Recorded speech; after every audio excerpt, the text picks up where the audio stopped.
A paz do Senhor Jesus Cristo, prazer imenso estar aqui com você mais uma vez, para compartilhar mais uma lição da revista da CPAD, né? A quarta lição do terceiro trimestre de 2020.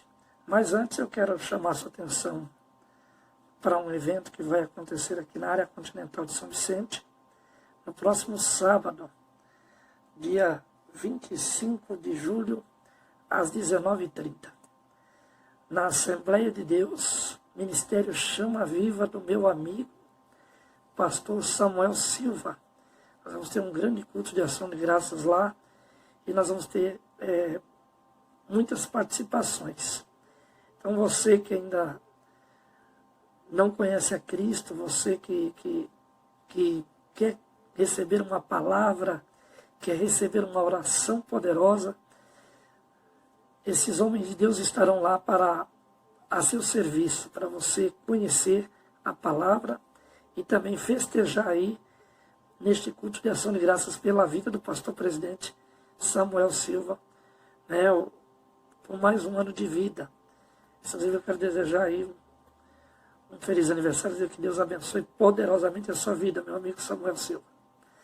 E nós vamos ter lá grandes levitas, né, que louvam a Deus, entre eles o meu amigo Lair Lima, também o Igor Luft, o Elias Oliveira, que é um grande levita. Também está lá o Exército de Shekinah, né, que é um grupo de dança, um gesto, né, adoração em gesto. E quem vai pregar a palavra é o meu amigo evangelista Ricardo Oliveira. Então, você está convidado aí no próximo dia 25 de julho, sábado, às 19h30, no Ministério da Chama Viva Assembleia de Deus, que fica ali, ó, na rua Jequié, número 1392, no Jardim Rio Negro. Rua Jequié, 1392. Vá até lá, sábado, 7h30 da noite. Deus tem uma bênção para você. Agora eu quero convidar você para compartilhar aí a lição de número 4 do terceiro trimestre de 2020 da CPAD. Sempre do mesmo jeito, da mesma forma que eu sempre faço. Nós ainda não temos os recursos necessários para melhorar um pouco mais isso, mas tenho certeza que você vai entender aí. Nós vamos passando cada slide, vamos explicando como sempre fazemos, e eu tenho certeza que você vai entender. Também quero aproveitar para mandar um abraço aí para o pastor João Mangueira, né, da Assembleia de Deus lá de Moçambique, que está acompanhando as lições. Deus abençoe a sua vida, Deus abençoe seu ministério, Deus abençoe a vida dos irmãos aí nessa igreja, que essas lições realmente sejam de grande edificação e de grande estruturação espiritual para a sua igreja, meu irmão. Deus abençoe poderosamente aí o prestígio, o incentivo que você está dando ao meu canal, levando aí até Moçambique, para que as pessoas também aí possam aprender a palavra de Deus. Vamos lá.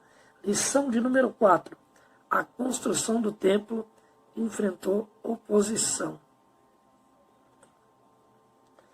A revista está aí no terceiro trimestre, né? Os princípios divinos em tempos de crise.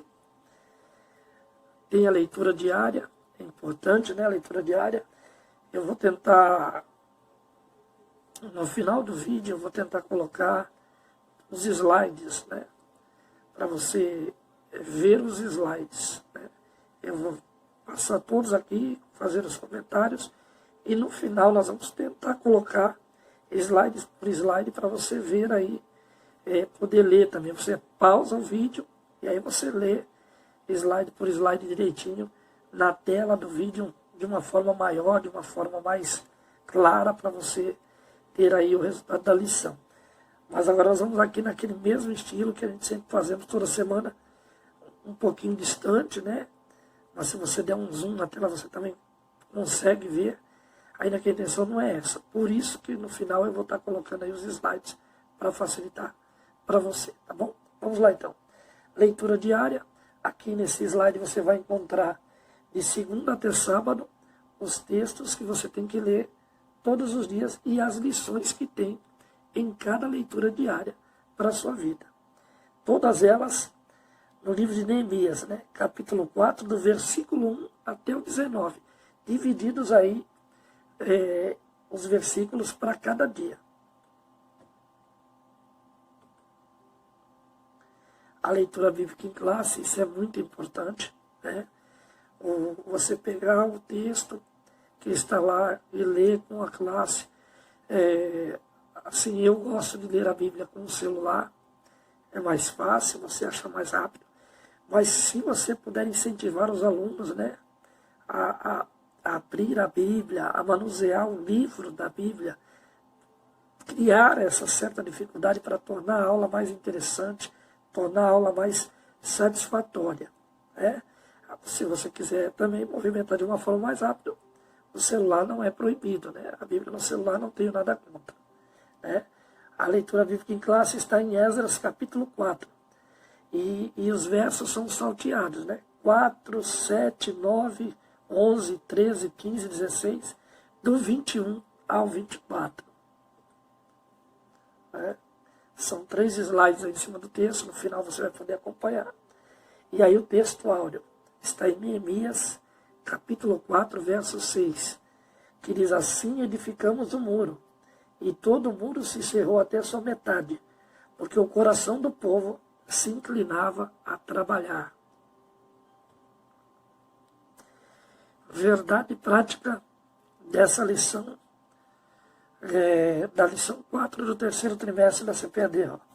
Se confiarmos verdadeiramente em Deus, venceremos todas as resistências do maligno. Eu vou repetir para você. Se nós confiarmos em Deus, verdadeiramente, venceremos todas as resistências do maligno.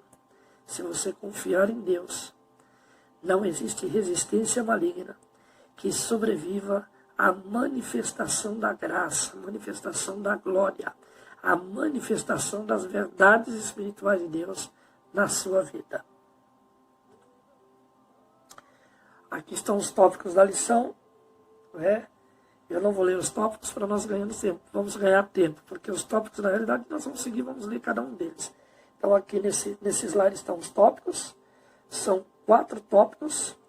Cada tópico tem, no mínimo, 2 subtópicos. O 3 que tem 3 subtópicos.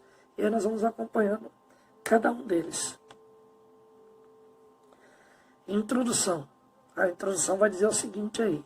Deixa eu tentar virar um pouquinho para você ver aqui. Ainda que eu entendo que depois eu vou ter que colocar esse slide para você ver melhor. Fica melhor você ver o slide depois do que você tentar ler agora. Agora, eu peço que você fique atento aí às explicações, né? A introdução vai dizer: após a restauração do altar, que está em Esdras 3, de 2 a 4, a vida espiritual dos judeus que haviam retornado do cativeiro seguia o que estava prescrito na lei de Moisés. Somente esperavam o momento de iniciar a reedificação do templo. Você vai ver durante toda essa lição o empenho dos judeus, né, de Israel para reconstruir o templo. E vai ver também as oposições que foram colocadas para que esse templo não fosse reconstruído. E aí você vai ver as reações que os judeus tiveram diante das oposições que aqueles que não queriam que o templo fosse reconstruído colocaram para eles. Primeiro tópico. Os alicerces do templo enfrentou oposição. Depois que os materiais para a construção do templo chegaram, segundo a concessão feita pelo rei Ciro da Pérsia, Zorobabel e os que haviam voltado do cativeiro lançaram os alicerces do templo. Esdras 3:8. É interessante esse slide, porque ele vai falar que vai trazer a lição certa, né? A maneira certa de se lidar com as coisas. Tudo que você vai fazer numa construção, primeiro você lança o alicerce. Porque se você não lançar o alicerce, para colocar a construção em cima do alicerce, o que vai acontecer? Essa construção vai ruir, ela vai cair, e a queda vai ser grande, porque não tem alicerce. Nós lembramos daquele texto onde Jesus fala sobre as duas casas, a construída na areia e a construída na rocha. A rocha é o alicerce. Então construa a sua casa sempre na rocha, no alicerce. Todos os seus projetos, primeiro no alicerce. E qual é o alicerce da vida espiritual? O alicerce da vida espiritual é a oração, é a leitura da palavra, é a dedicação à palavra, é viver uma vida de oração, viver uma vida na palavra. Esse é o alicerce para a vida espiritual. É onde nós edificamos a nossa vida na rocha, que é o nosso Cristo. E aí não temos como ruir, não temos como cair, não temos como ter uma queda grande, porque estaremos com a nossa vida fundamentada em Cristo Jesus.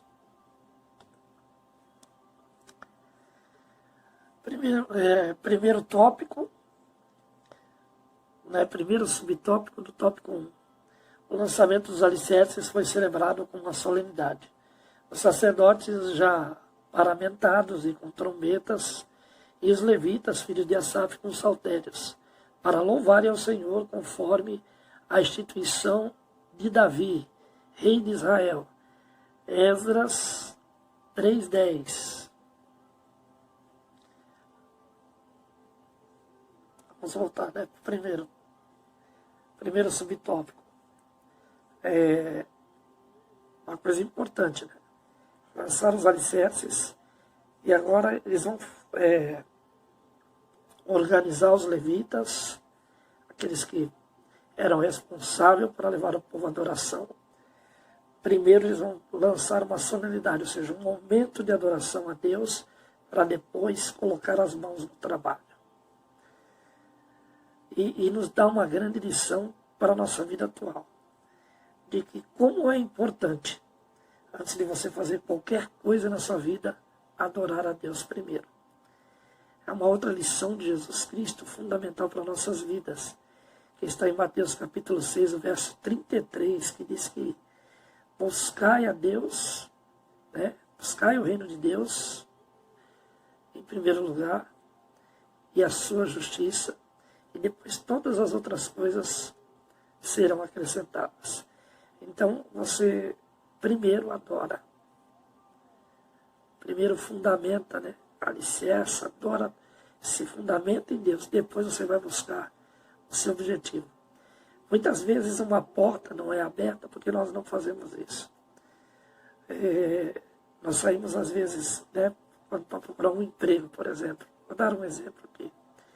E você vai lá, monta os currículos, você tem muitas capacidades, você coloca, confia, vai lá, entrega e pronto. Mas o crente em Cristo Jesus, aquele que crê na palavra de Deus, aquele que crê na ação de Deus, ele primeiro vai pôr a vida dele na oração, vai fazer um jejum, vai se dedicar, vai pegar o currículo dele, vai consagrar a Deus, depois ele vai sair para entregar, e aí sim, vai esperar o milagre acontecer. É claro que eu não estou dizendo que se você fizer isso, a porta vai se abrir, até porque o dono da porta é Deus. E Ele é que sabe o momento certo de abrir uma porta. E Ele sabe o momento certo também de não abrir a porta. Porque Deus consegue ver além da nossa visão. Nós vemos o que está diante dos olhos. Deus vê através do tempo, que é algo que nós não conseguimos sequer dimensionar. Mas é importante você mostrar a Deus que você se dedica a Ele primeiro e depois Ele faz executar a vontade dEle sobre a tua vida. Foi o caso aqui desses levitas, filhos de Asaf. Primeiro, vamos se dedicar a Deus. Depois, vamos nos dedicar à obra que Deus tem para nós. Segundo subtópico do tópico 1, a reedificação do templo. A reedificação do templo foi resultado do despertamento que veio através de Ciro, rei da Pérsia. Esdras 1 e 2. E aí vai falar de Ciro, 559 até 530 AC, conquistou a Babilônia estabeleceu uma política de retorno dos exilados a Jerusalém, sob liderança de Zorobabel. A história de Ciro nós vimos lá nas primeiras lições, né? Ele trabalhando aí, Deus trabalhando na vida dele para tocar os judeus e os judeus voltarem. Nós vemos que é interessante que aqui tem uma outra lição para nossas vidas, importantíssima. Deus usa pessoas que nós jamais imaginamos para realizar propósitos em nossas vidas. Foi assim que aconteceu lá. Ele pegou a vida de Ciro, que era uma vida que nem existia, veio, conquistou a Babilônia. Os judeus estavam exilados. E aí Deus usa essa vida para cumprir promessas, para cumprir profecias, para fazer com que o tempo trabalhe a favor dos judeus. E Deus não mudou. Ele continuou usando pessoas das quais nós não imaginamos que são capazes de abrir portas para nos ajudar em tempos difíceis. Segundo subtópico, né, a edificação do templo. O despertamento pentecostal que chegou ao Brasil em 1911 trouxe consigo uma verdadeira renovação da doutrina da Igreja de Deus, que pode ser simbolizada pelo templo de Deus. 1 Coríntios 3,16. Nós vemos aqui a imagem da questão da Azusa, né? Foi um grande movimento, muito famoso. Nós vemos aqui a imagem de Luiz Franciscon, um dos fundadores da CCB, da Cristã no Brasil. E aqui embaixo, o Navini e Daniel Berg, fundadores da Assembleia de Deus. Esses dois aqui tiveram uma rápida passagem pela Igreja Batista, porque quando eles chegaram aqui, a Igreja Batista já estava, né? Em 1910. A primeira Igreja Batista de Santos foi fundada em 1910. Se eu não me engano, também em Salvador também tem uma Igreja Batista muito antiga. Ou é Belém do Pará, né? Antes da... E depois vem aí a Assembleia de Deus no Brasil. E eu creio que houve uma direção de Deus para a vida desses homens, né? Do Guna e do Daniel Berg. E eles foram usados aí para fazer um grande movimento. E a Igreja Assembleia de Deus surgiu com muita força no Brasil. E nós vemos que a igreja cresceu muito, né? No Brasil, a Assembleia de Deus é um movimento chamado Movimento Pentecostal.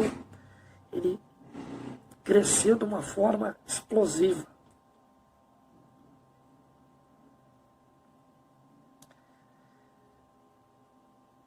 Vamos lá. Ainda no segundo subtópico, 1 Coríntios 3, 16 e 17. Não sabeis vós que sois o templo de Deus, que o Espírito de Deus habita em vós? Se alguém destruir o templo de Deus, Deus o destruirá, porque o templo de Deus, que sois vós, é santo. E existe um movimento hoje que nós sabemos de pessoas que não querem congregar nas igrejas, que eles alegam duas coisas das quais eu não quero, assim, não quero muito me aprofundar muito nisso, até porque a lição ela não vai, ela toma uma direção diferente disso. Mas quando fala que nós somos o templo, não exclui a questão dos templos, né? É preciso nós entendermos isso. Quando eu falo eu sou templo, eu sou igreja.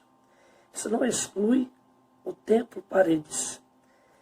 E é claro que você pode dizer para mim, mas as igrejas atuais são muito diferentes daquelas que Gunavini, Daniel Berg, Franciscon e até mesmo os batistas fundaram. As igrejas de hoje não estão fundadas, estão afundadas no pecado.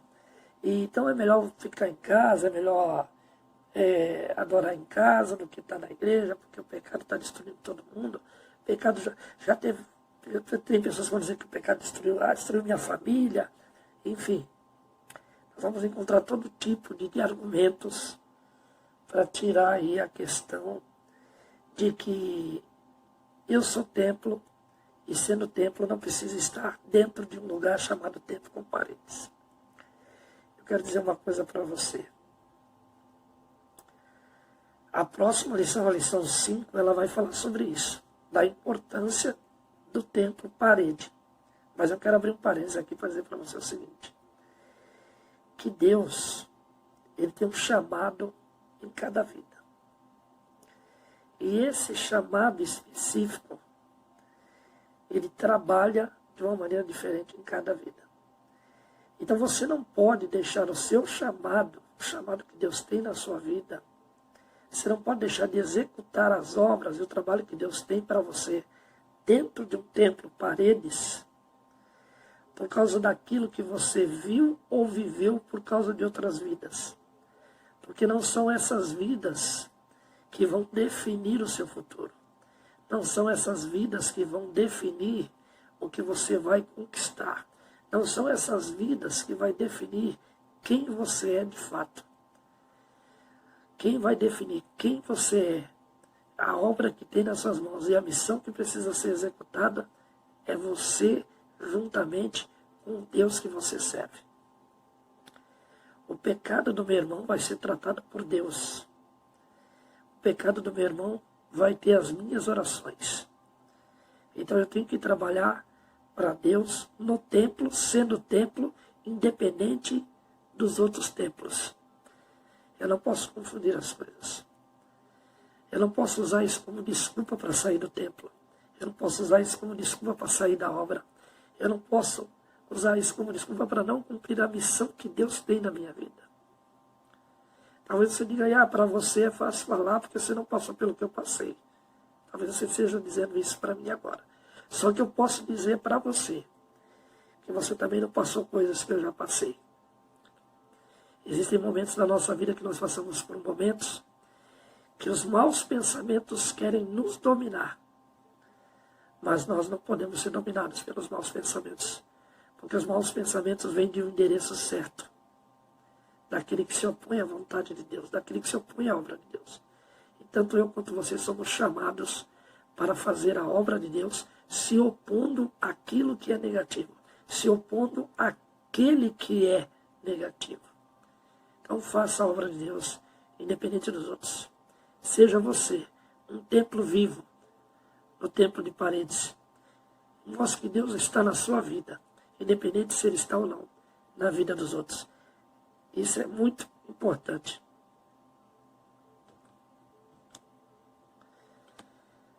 E aí nós encerramos o tópico 1. Os alicerces do templo são erguidos e o povo celebra o lançamento com uma reunião solene. Isso aí é o que, finalizando, o primeiro tópico, para nos ensinar que Deus trabalha com a nossa adoração. Deus trabalha com a nossa força de vontade. Deus trabalha com a nossa entrega. Então eles tiveram força de vontade. Entenderam que Deus estava na vida do rei, que os enviou de volta.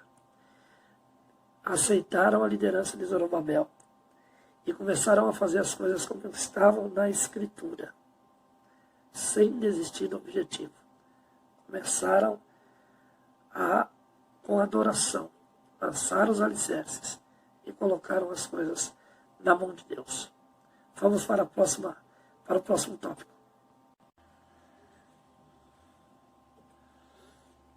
Vamos lá. Segundo tópico. Os samaritanos opõem-se à construção do templo. Vai começar o grande problema dos judeus. Preste atenção, porque agora as lições vão ficar mais profundas para a nossa vida. Entre os moradores da terra estavam os samaritanos. Primeiro subtópico do tópico 2. Quando Nabucodonosor levou o reino de Judá cativo para a Babilônia, os samaritanos passaram a morar na terra de Judá. Os samaritanos eram os descendentes de uma mistura de gente que o rei da Síria tinha deslocado para a cidade da Samaria com os israelitas. E aqui tem um gráfico disso, Ou seja, uma mistura. Moradores da tribo de Judá e as outras 11 tribos de Israel, misturado com outros povos, e aí sai uma mistura chamada samaritanos e que vai durar até o tempo de Jesus, Ela são gentios, somos até parte de nós, que é uma mistura, e aí vai, e esses vão se opor, porque Os judeus, eles serviam a um Deus que prezava pelo caráter, prezava pela verdade. E quando você preza pelo caráter e preza pela verdade, os negócios que são escusos, os negócios que são, como é que eu posso usar a palavra? Os negócios que não são bons diante de Deus, vou usar uma simplicidade bem grande para explicar. O contrabando, a mentira, o roubo, o desvio, tantas coisas que aconteciam, seriam, claro, lançado luz, essas coisas seriam descobertas. É mais ou menos como você colocar pessoas justas no meio de injustos. Os justos vão começar a brilhar e os injustos vão começar a ser incomodados com o brilho dos justos. Israel começou, os judeus começaram a incomodar, porque agora vai vir o Deus da verdade, vai vir o Deus que é santo, não aceita mentira, não aceita desvio, não aceita erro, não aceita nada daquilo que é errado. Ou seja, tem muita gente ganhando dinheiro ilegalmente, e aí vai se opor à construção do templo. Se nós pararmos a construção do templo, eles não vão ter quem adorar, não vão ter quem buscar, vão ter que parar. E aí não entra no nosso meio e não destrói aquilo que nós estamos construindo com a nossa maneira de pensar. Segundo subtópico do tópico 2. Os samaritanos tentam frustrar a construção do templo. Esdras 4, 4 e 5. A maldade dos samaritanos levou-os a enviar uma carta ao rei da Pérsia, contendo acusações mentirosas contra os judeus. Esdras 4, 12 e 13. É impressionante, né? Quando nós queremos fazer aquilo que é correto diante de Deus, como surgem situações e pessoas para tentar de alguma forma tirar nossa credibilidade, tirar de nós aquilo que Deus nos prometeu, aquilo que Deus quer nos dar. Mas mesmo assim o rei da Pérsia não vai aceitar essa questão, porque diz que ele já havia entregado ali um edito e que dava o favorecimento aos judeus da reconstrução do templo, sob a liderança de Zorobabel. Então eles vão começar a ter, de imediato, os samaritanos vão começar a ter as suas tentativas frustradas. Mas o nosso inimigo, os nossos inimigos, eles nunca desistem de frustrar os planos de Deus nas nossas vidas. Eles tentam de alguma forma nos desanimar, tentam de alguma forma nos parar. Ainda, segundo subtópico do tópico 2, o rei que recebeu aquela carta não conhecia bem o assunto e mandou parar a obra. Ele manda parar a obra de imediato, mas depois ele vai reconsiderar e a obra vai prosseguir. Os samaritanos que estavam entre os moradores da terra se opõem à construção do templo. É assim que o tópico 2. Ou seja, quando você se propõe a fazer algo para Deus, você vai encontrar resistência de pessoas que não querem que a verdade apareça. Não querem que o bom caráter se manifeste. Não querem que os desvios parem. E aí vão de alguma forma tentar inventar condição ou mentiras para você parar aquilo que você está fazendo diante de Deus. Nós vamos entrar, vocês viram que o segundo tópico ele foi muito curto, muito rápido, né? Nós vamos entrar no terceiro tópico. Como se explica a falta de resistência dos judeus? Os judeus deveriam ter ido ao rei da Pérsia para assegurar a construção, pois a ordem de construir o templo tinha sido dada pelo Deus do céu, através do rei Ciro, que assinaram o decreto da construção do templo. Os samaritanos, eles conseguem ali articular, quando você vai ver um livro de Esdras, você vai ver que o rei deixa, o rei para, o rei continua, o rei manda parar de novo. Existe ali uma série de argumentos, né? Eu falo para você que isso aqui é bom, né? Mas aí você diz, não, isso aqui é mal. Aí eu falo, não, é bom porque dá bons resultados. Aí você fala, não, é mal porque vai parar os maus resultados. Então sempre há um argumento contrário, há uma discussão em relação àquilo que você quer fazer diante de Deus. Sempre vai existir pessoas que tragam argumentos para te desanimar, que tragam argumentos para você parar. Se você, tem até um texto que diz muito isso, se você te mostrar frouxo no dia da angústia, tua força será pequena. Então você não pode desistir, você não pode desanimar. Aí vai dizer, o segundo subtópico do tópico 3, os judeus deveriam ter recorrido a Deus, pois toda a história dos judeus é rica de exemplos de como Deus ajudou seu povo em tempos difíceis. Vejamos alguns exemplos. Exemplo A. Nos dias do rei Ezequias, Judá foi cercado pelo exército do rei da Síria, que queria levá-los em cativeiro. Deus feriu o arraial dos assírios. 2 Reis 19:30, 2 Crônicas 32, 21, 22. Aí, o segundo exemplo, exemplo B. Nos dias do rei de Josafá, ameaçado pelos amonitas e pelos moabitas, os habitantes de Judá pediram socorro ao Senhor. Deus guerreou por eles e sem terem que lutar. 2 Crônicas 20, de 1 a 24. Nós temos aqui dois exemplos de vitórias, do rei Ezequias e do rei Josafá. Josafá talvez seja até mais pregado do que o rei Ezequias, nosso meio. Então, nós vemos dois exemplos de que Deus, quando o povo busca Ele se manifesta a favor do seu povo. É claro que aqui houve procedimentos de busca. Dentro de cada texto você vai encontrar os procedimentos que foram exercidos por esses dois reis para encontrar as vitórias. Ezequias prezava muito a questão do se vestir de saco, e Josafá também, mas era mais do lado do jejum, Então, enfim, eles buscavam formas de buscar a Deus para obter resultado de vitórias. O povo, conhecendo a história, conhecendo o Deus da história, conhecendo que tinha um Deus vitorioso, não buscaram essa solução em Deus. Se acovardaram e aceitaram a oposição dos samaritanos, e aí desanimaram e pararam a construção do templo. O nosso inimigo, ele sempre vai querer nos parar. Ele sempre vai arrumar situações para nos desacreditar diante das pessoas. Ele sempre vai arrumar situações para nos desanimar. Os argumentos que vêm parece que são tão fortes e tão opressores que fazem com que nós venhamos a desistir, venhamos a parar diante disso. E Deus está esperando você clamar a Ele. Deus está esperando você olhar e dizer, não, o que está em Filipenses 4,16, tudo posso naquele que me fortalece. Deus está esperando isso. Está esperando você dizer, Senhor, Tu és a minha força, como Davi declara em vários salmos, como o próprio Salomão declara em Provérbios.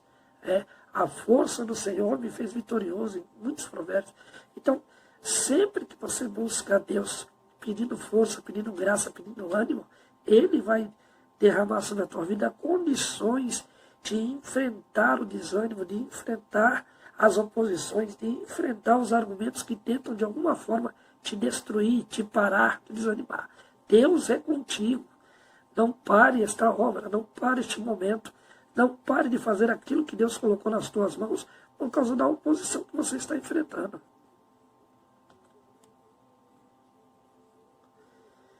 Terceiro subtópico do tópico 3. O motivo da falta de resistência dos judeus era de ordem espiritual. Aí nós vamos encontrar agora a resposta. Por que os judeus pararam? Por que os judeus se perderam diante dos samaritanos? Zorobabel, chefe político do povo judeu até então, tinha confiado em sua própria força. Zacarias 4:6. Josué, o sumo sacerdote e líder religioso do povo, estava com suas vestes manchadas. Zacarias 3:3. Aqui dois motivos pelos quais os judeus caíram diante dos samaritanos. Caíram diante da situação de construção do templo e não conseguiram dar sequência aquilo que o rei tinha colocado no edito principal para eles fazerem. Primeiro, o chefe político confiou na sua própria força. E aí nos mostra que quando nós confiamos em nossas forças, quando nós confiamos em quem nós somos, quando nós confiamos naquilo que nós temos em nossas mãos, sem Deus estar conosco, sem chamarmos Deus para ser a nossa força, a tendência é que a derrota venha. A tendência da queda é fatal. Então nós não devemos confiar em nós mesmos. Aqui eu não estou dizendo que você tem que tirar a confiança de quem você é, a confiança daquilo que você acredita. Mas a confiança no propósito.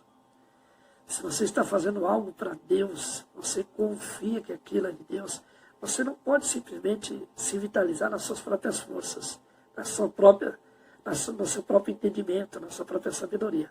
Mas você tem que buscar em Deus a força ideal. Tem que buscar em Deus a sabedoria correta para executar, para vencer as oposições que os inimigos estão colocando diante de você. O exemplo de Zorobabel não pode ser seguido nessa área. Eu não posso confiar na minha própria força. Jeremias fala assim, né? Maldito o homem que confia no seu próprio braço e faz dele a sua própria força. Então aí já diz tudo. Quando você confia em você mesmo, você não tem bênçãos. A maldição está sobre você e você não vai ter vitória. Você tem que confiar em Deus e colocar a sua força em Deus. E a sua força em Deus vem dobrada para você vencer e ultrapassar qualquer obstáculo e vencer qualquer oposição que esteja diante de ti. O segundo ponto. O sumo sacerdote estava com as suas vestes manchadas. Também não adianta você buscar força em Deus se você não está se dedicando a Deus. Não adianta você acreditar que Deus vai te dar vitória se a sua vida não corresponde a quem Deus é de fato. Você sabe quem é o seu Deus, sabe quais são as características desse Deus, sabe qual é o caráter que Ele quer de você. Você sabe que se você está fazendo aquilo que é errado diante dos olhos dele, você não vai ter vitória. A sua vitória será momentânea, porque a queda será muito maior. Você pode até ter sucesso, pode ter casa, pode ter carro, pode ter um bom emprego, pode ter um bom negócio, pode construir dinheiro com isso. Mas saiba que esse tempo ele acaba, porque as manchas que estão sobre as suas vestes vão ser responsáveis pela queda. Porque na realidade, quando nós estamos com as vestes manchadas, vivendo no pecado, a nossa adoração não é aceita por Deus. Tudo aquilo que temos conquistado é na impiedade, não é na bênção de Deus. Você fala, não, Deus está me abençoando. Deus não está te abençoando. Você está conquistando com a sua própria força. E quando você conquista com a sua própria força, o resultado, a consequência é a queda. O resultado, a consequência é a derrota. E isso vem de uma forma que você não espera. Isso vem de uma forma que vai te destruir sem você perceber. Quando você se der por si, já foi. Não tem mais jeito de voltar. Então o tempo de voltar é hoje. O tempo de acreditar é hoje. O tempo de retirar as manchas que estão sobre a tua vida é hoje. Não deixe o pecado te dominar. Não faz aquilo que te agrada, porque o pecado é melhor. Desiste dessas coisas. Se volta para Deus. E ainda que você sofra uma derrota momentânea, a vitória será maior. Porque se você não confia na sua própria força e não tem as manchas do pecado sobre a tua vida, Deus vai te abençoar. Deus vai te dar vitória. Então confie em Deus. Saia do pecado e deixe Deus trabalhar as vitórias que Ele tem para a sua vida. Síntese do tópico 3. Os judeus não resistiram à oposição dos inimigos e pararam a reconstrução do templo. O pecado, que são as manchas, e o excesso de confiança em si mesmo, às vezes até a falta de fé em Deus, porque a confiança em si mesmo gera uma fé falsa. Parece que você crê em Deus, parece que você confia em Deus, parece que Deus está contigo, que está dando tudo certo, você está conquistando, mas na realidade não é. Tanto é que começa como?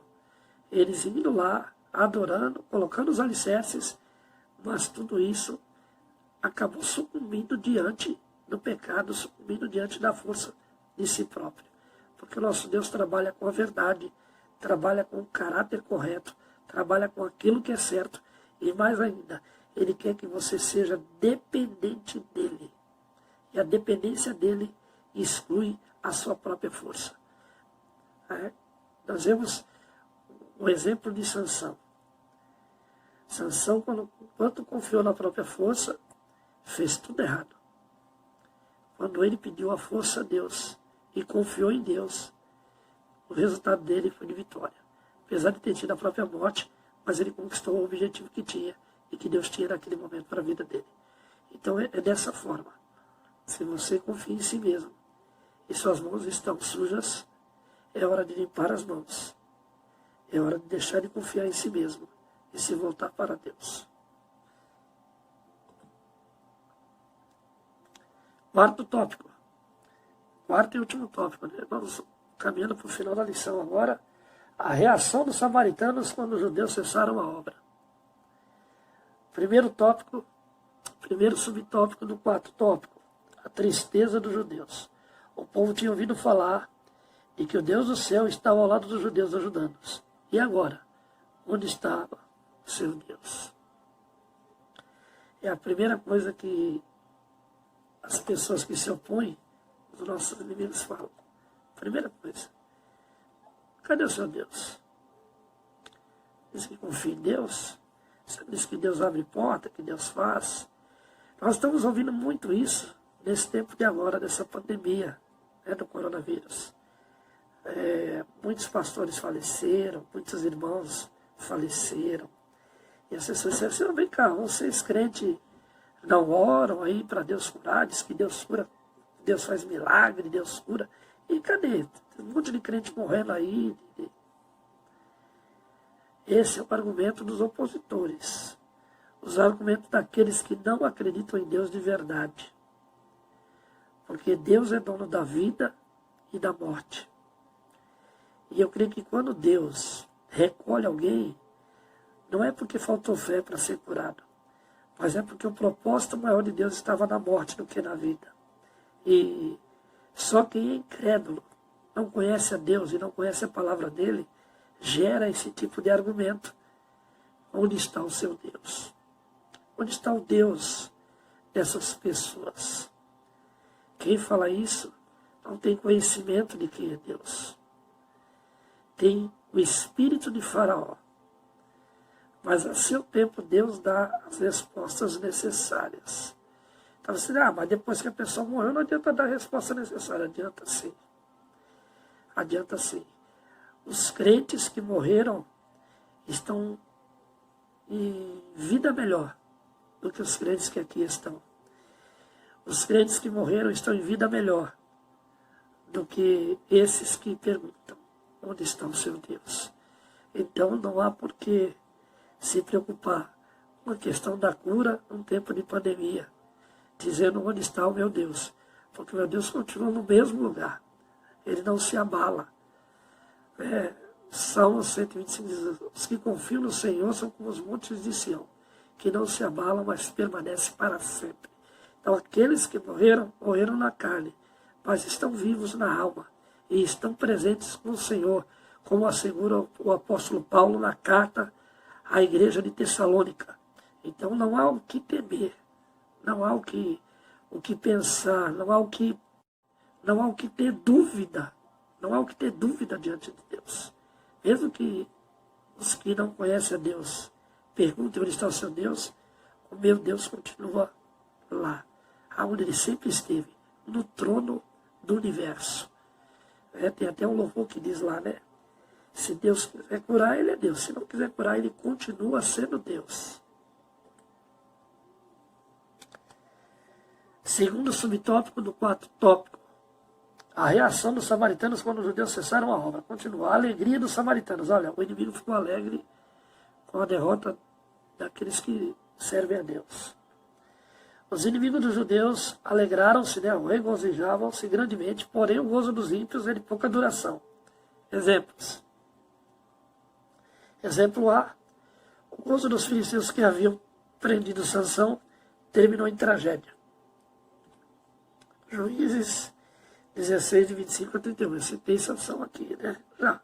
Eu já sabia que ele ia citar, eu já falei.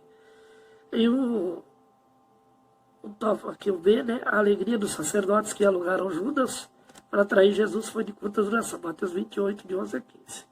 Porque Jesus ressuscitou. Então a morte de Jesus momentânea parecia uma derrota, mas aí ele ressuscita, acaba a vitória da morte. E Sansão eu expliquei, dizendo o que aconteceu. Então a alegria daqueles que perguntam onde está seu Deus, a alegria daqueles que duvidam da fé verdadeira, ela é momentânea, ela dura pouco tempo. Eu costumo dizer o seguinte, existem as pessoas que dizem aí que questionam os crentes sobre Deus. Eu quero deixar aqui um exemplo, uma fala. Você que não acredita em Deus, que pergunta para os crentes aonde está seu Deus, que duvida da existência de Deus, que humilha, que brinca, que faz tanta coisa errada em relação ao Deus dos crentes, eu quero dizer o seguinte para você. Primeiro, dizer que Jesus te ama e morreu por você, independente do que você pense. Tá? Esse é o primeiro ponto. O segundo ponto é que essa morte de Jesus é para te salvar, não é para te desmerecer. Apesar de tudo que você faz, Jesus quer te salvar. Essa é a intenção dele. Tá? Terceiro ponto é dizer que se você estiver certo nos seus pensamentos e na maneira de você pensar, os crentes não têm nenhum problema quanto a isso. Eu mesmo vou dizer particularmente para você o seguinte, se você estiver certo, eu não tenho com o que me preocupar. Porque se Deus não existe, Deus não é quem você diz que é, enfim, tantos argumentos que você tem, eu não tenho com o que me preocupar. Eu estou garantido diante dos seus argumentos. Não existe uma preocupação para mim. Ainda que seja uma fé cega, ainda que seja uma fé, o inferno não exista, ainda que Deus não exista, eu não tenho com o que me preocupar diante dos seus argumentos. Agora, se a minha fé, a fé dos crentes estiver certa, você tem com o que se preocupar, e muito. Então tome cuidado. Tome cuidado porque você tem e terá com o que se preocupar, e muito. Porque se você estiver errado, existe um preço para isso. Se você estiver errado, existe algo a acontecer. Vamos em frente.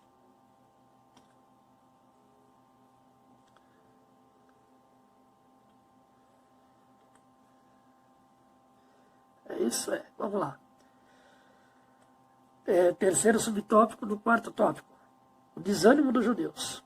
Passado algum tempo, acomodaram-se com a situação e não lutaram pela continuação da construção do templo. Deixaram-se dominar pelo desânimo.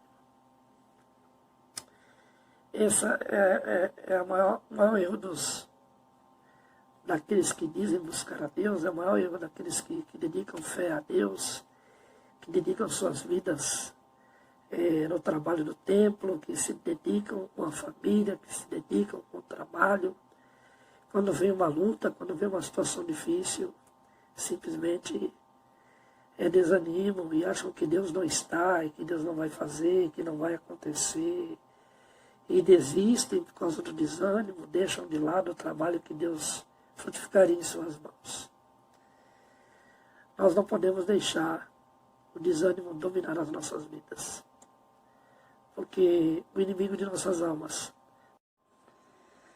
Bom, pessoal, continuando a aula, vocês vão pegar uma ligação do vídeo aí, uma combinação, onde eu estava falando sobre o desânimo que o inimigo causa nas nossas vidas, em relação aí ao quarto tópico, né? Ao terceiro subtópico do quarto tópico, falando sobre a questão que os judeus se deixaram dominar pelo desânimo.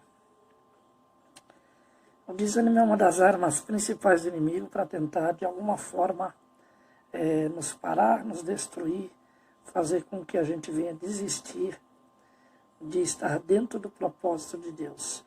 Então ele vai usar pessoas, ele vai usar situações, ele vai usar lugares para fazer com que nós venhamos desanimar diante da obra de Deus, diante do propósito que Deus tem para as nossas vidas.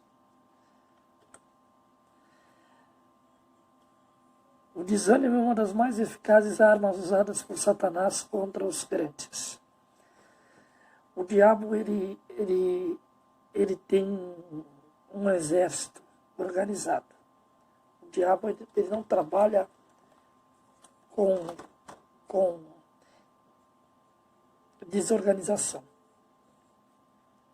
Ele tem um exército organizado que ele usa para tentar de todas as formas destruir a vida daqueles que servem a Deus. Por isso que o desânimo é uma das armas mais eficazes dele. E porque nós muitas vezes não temos sensibilidade espiritual, nós deixamos nos abater pela situação, pelo problema, por aquilo que ele coloca para tentar de alguma forma nos parar, fazer com que o desânimo tome conta de nossas vidas e a partir daí não venhamos conseguir fazer mais nada, não só em relação a Deus, mas em relação às nossas próprias vidas, aos nossos projetos pessoais. Porque é interessante para o inimigo que o crente ele não venha crescer, não venha dar fruto, não é só na questão da igreja, mas também na questão pessoal, na familiar, no casamento, em diversas áreas. O inimigo ele ataca de todas as formas, em todos os lugares, em todas as áreas, como um exército organizado para destruir, para principalmente fazer com que esse desânimo nos submeta à vontade dele indiretamente. Então é preciso tomar muito cuidado. Foi isso que aconteceu com os judeus. O desânimo fez com que eles se submetessem à vontade dos samaritanos. Eles não continuaram a construção do templo e desistiram do propósito que Deus tinha dentro daquele caso. E eles não procuraram as coisas corretas, que poderiam dar força, poderiam dar mobilidade para eles continuarem a construção do templo. E muitas vezes nós pegamos esses caminhos. Nós não olhamos para Deus, nós não olhamos para o ambiente que pode trazer um significado positivo para nós. Então é necessário termos sensibilidade espiritual para entender o que Deus realmente quer para as nossas vidas e não desistir no primeiro impacto negativo. Porque todas as coisas elas têm tanto o lado negativo como o lado positivo. Então nós temos que ter sensibilidade espiritual para observar a vontade de Deus para cada passo que nós vamos dar.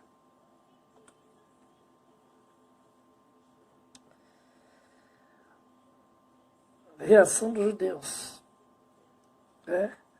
Alguns conformaram-se pensando que talvez ainda não era a vontade de Deus construir o templo. B. Outros aproveitaram a interrupção da obra para dedicar-se às suas próprias casas, Ageu 1:9. Outros deixaram de contribuir para a casa de Deus, Ageu 1:6. Talvez alguns judeus, ponto C, alguns judeus sinceros estivessem tristes e buscassem a Deus em oração, pedindo solução para a dificuldade, de modo que o templo pudesse continuar a ser construído.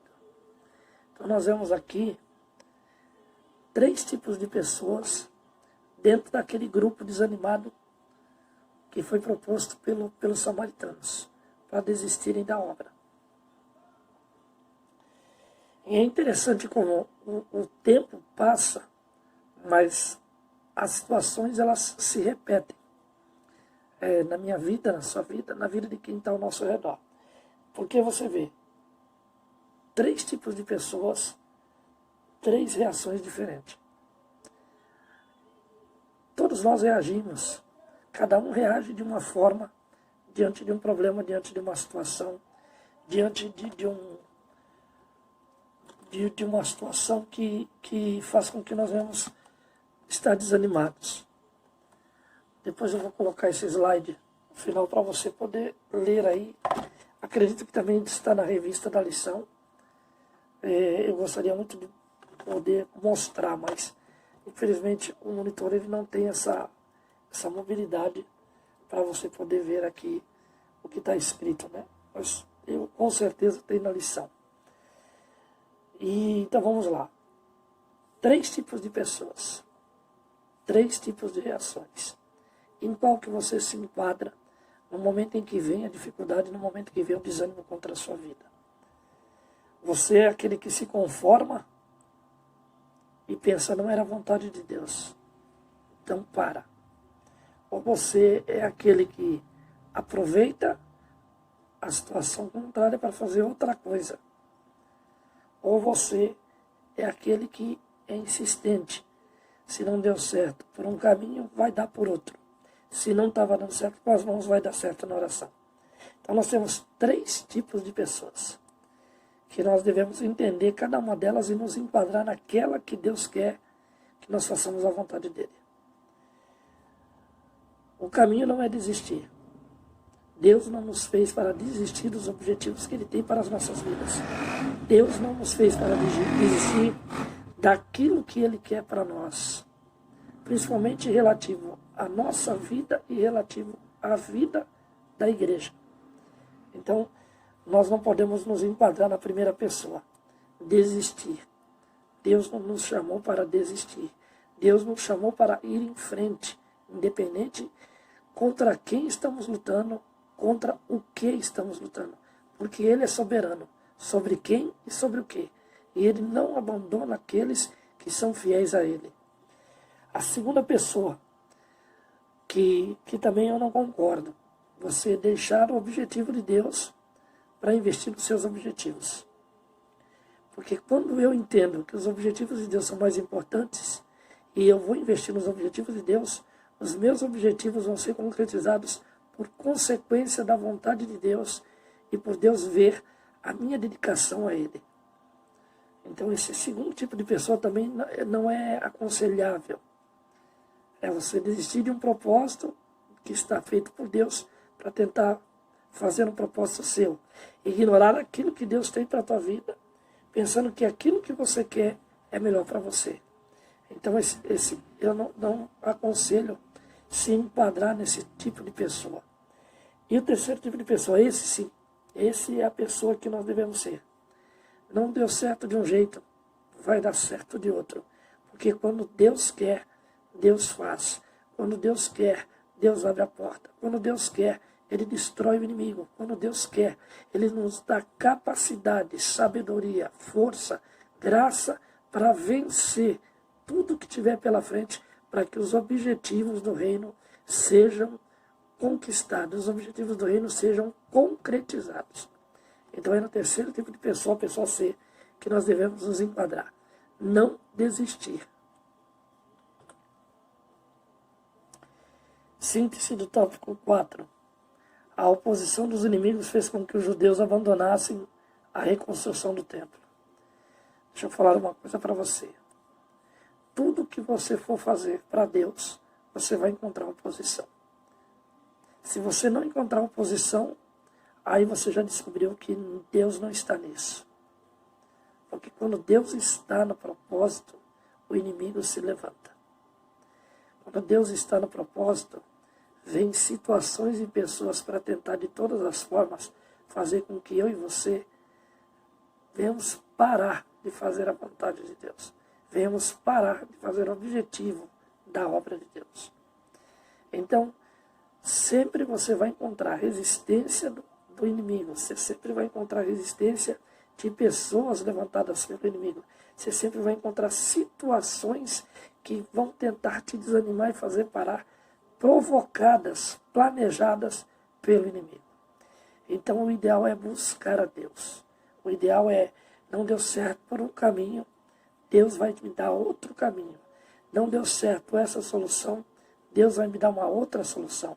não deu certo de organizar nesse lugar, Deus vai me mostrar um outro lugar. Você precisa confiar em Deus e não fazer como fizeram os judeus. Desistir diante das circunstâncias. Não desista diante das circunstâncias, não desista diante das pessoas, não desista pela dificuldade dos lugares, mas persista, tenha fé, busque a graça de Deus e siga em frente, siga adiante, porque aquilo que Deus tem para fazer através de você é grandioso e Ele não vai parar e não quer que você pare.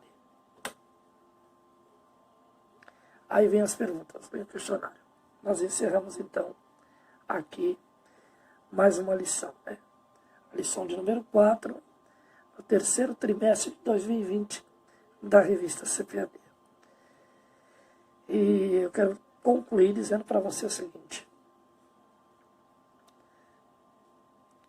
que além de tudo isso que nós falamos, além de tudo isso que nós observamos, o inimigo às vezes ele não vai fazer você desistir.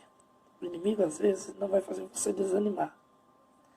O inimigo às vezes vai colocar no teu coração e na tua mente que você deve mudar de lugar. Que você deve mudar de lugar, e eu estou dizendo em relação à igreja que você está. Ele vai colocar na sua cabeça que a igreja que você está é a errada. Que a igreja que você está não concorda com seus projetos, então você deve procurar uma igreja melhor.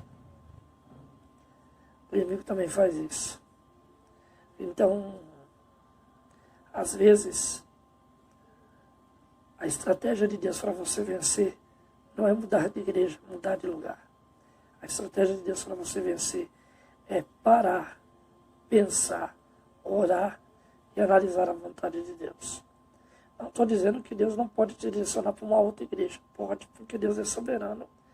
E se você tem a sua vida pautada na palavra, pautada na oração, pautada no Deus que você crê, pode acontecer, sim, dele te direcionar para uma outra igreja. Mas tudo isso dentro de um propósito e dentro da vontade dele. Não faça nada sem realmente ter os sinais de Deus. Eu falo para você por experiência própria. Deus, às vezes, me mandou ficar. E em outras situações me mandou sair. Ele mostra. Ele não te deixa confundido. Ele coloca situações, pessoas, lugares que façam você ter sensibilidade espiritual para entender a vontade dele. Que Deus abençoe a sua vida. Que essa lição possa te abençoar. Você que é aluno, Deus abençoe. Deixe seu like ou seu dislike. Se inscreva no canal. Compartilhe. Né? Nós vamos estar também fazendo aqui a lição da Betel.